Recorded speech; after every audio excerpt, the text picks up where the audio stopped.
ચાલો, આપણા પાઠનું નામ છે અજબનગર. એમાં આપણે શીખવાનું છે ઉ અને ઉવાળા શબ્દો છૂટા પાડવાના. બરાબર. હવે એમાં મેં થોડાક શબ્દો લીધા છે રસ્વવાળું અને દીર્ઘાવાળું. હશે આ જે શબ્દો છે ને એ શબ્દોમાં રસ્વાવાળું અને દીર્ઘાવાળું શબ્દો છે. બરાબર. હવે તમારે જેને રસ્વાવાળું શબ્દ હોય એ વાંચવાનું અને પછી એ ખાનામાં મૂકવાનું છે. તમારે એને વાંચવાનું છે. કુહાડી. ચાલો, હર ધ્રુવેલ બધાનો વારો આવશે. હા, ચાલો વાંચો. જો એને કહ્યું, જો ખોટું એણે મૂક્યું હતું ને, એને કેમ એણે અહીંયા નિશાની જોઈ નહીં. આ રસ્વાવાળું કહેવાય કે દીર્ઘાવાળું કહેવાય? બરાબર ને. એટલે એણે અહીંયા મૂકી દીધું, એટલે આપણે અહીં મૂકવાનું. બરાબર ને. દીર્ઘાવાળું અહીં અને રસ્વાવાળું ત્યાં આગળ. ચાલો ચાલો, કયો શબ્દ મૂક્યો? ઝૂલણ. ચાલો, રીતેશ. રીતેશ કોઈ પણ એક શબ્દ લઈ લે. ચાલો, કયો શબ્દ મૂક્યો? મૂળ. કયો શબ્દ છે? મૂળ. ચાલો સ્વરાજ, કોઈ પણ તમને ગમતો શબ્દ લેવાનો છે. હા,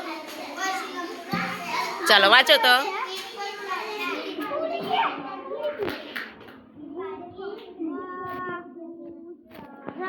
બહુચર.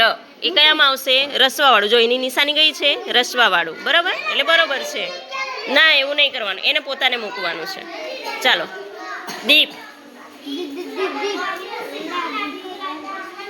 કોઈ પણ એને લેવા દો, એમને ગમતું લેવા દેવાનું. ચાલો, કૂવો.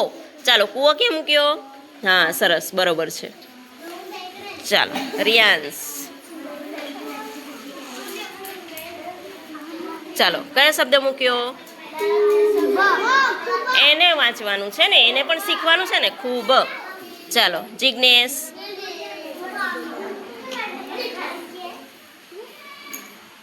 ચાલો, કયો શબ્દ મૂક્યો જિજ્ઞેશ?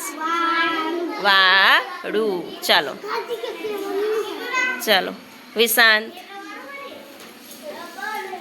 વિશાંત લઈ લે, કોઈ પણ તમને ગમતું લઈ લેવાનું. હા, ચાલો, કયો શબ્દ મૂક્યો?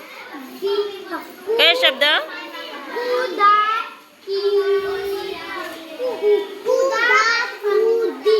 કુદા કુદી.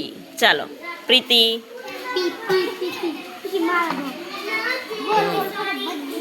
ચાલો, કયો છે પ્રીતિ? શબ્દ કયો છે? તાળું. ચાલો, કાર્તિકનો વારો ફરી વાર.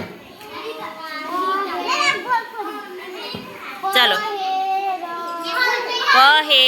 પહેરવું. ચાલો, ધ્રુવેલ.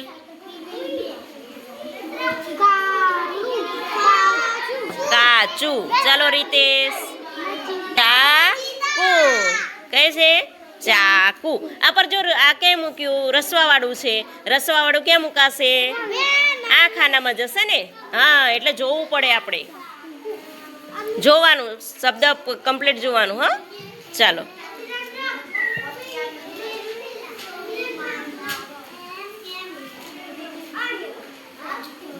ચાલો, નિશાન. હા, ધૂન. ચાલો, ક્યાં મૂકશું? ધને શું લાગ્યું છે? દીર્ઘાવાળું છે, એટલે દીર્ઘાવાળું ખાનુંમાં. ચાલો, ધૂન આપણે ગાઈએ ને, પ્રાર્થનામાં ગાઈએ કે ના? ચાલો, 3 માંથી કયા? ચાલો, કયો શબ્દ? હા, કયો શબ્દ મૂક્યો? હા, પણ એને શું કહેવાનું? ચાલો વાંચો તો. સને માતર શું છે? સે તું ર.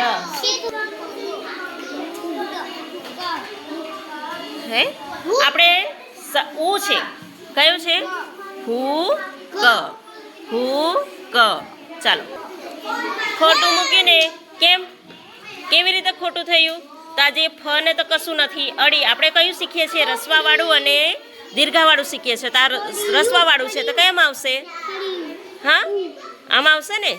ચાલો, આ રીતે આપણે ચોપડીમાં લખવાનું છે, છૂટું પાડવાનું છે. તમને બતાવ્યું ને ચોપડીમાં? બરાબર. ચાલો, ચોપડી લઈ લો.